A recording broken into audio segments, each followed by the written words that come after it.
এই আচরণকে এতদিন ধরে বাংলার ছাত্র সমাজ ধিক্কার জানিয়ে এসছে।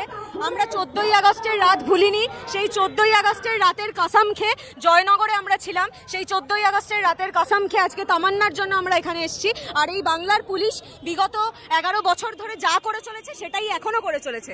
ছাত্রছাত্রীরা সঠিক প্রশ্ন করলে, ছাত্রছাত্রীরা ধর্ষণের বিরুদ্ধে কথা বললে, ইউনিয়নের অধিকারের কথা বললে তাদেরকে মেরে তাড়িয়ে দেওয়া, কিন্তু তার জন্য ছাত্রছাত্রীরা রাস্তা ছাড়বে না, এই শপথ নিয়েই আমরা রাস্তায় নেমেছি। শিক্ষা খাতে, স্বাস্থ্য খাতে সর্বত্র দুর্নীতি এবং তারই প্রতিফলন স্বরূপ এই সমস্ত শিক্ষা প্রতিষ্ঠানগুলোতে তৃণমূল দুর্নীতির পর দুর্নীতি করে চলেছে। যার নামে অভিযোগ, মূল অভিযোগ প্রাক্তন জিএস এই ল কলেজের মনোজিৎ, সেই মনোজিৎ কিন্তু এখনো পুলিশ তাদেরকে ধরে উঠতে পারেনি। কিন্তু যে ছাত্রছাত্রীরা তার বিরুদ্ধে প্রশ্ন করতে এসছে, পুলিশ তাদেরকে মারতে পারে, তাদেরকে সরিয়ে দিতে পারে রাস্তা থেকে।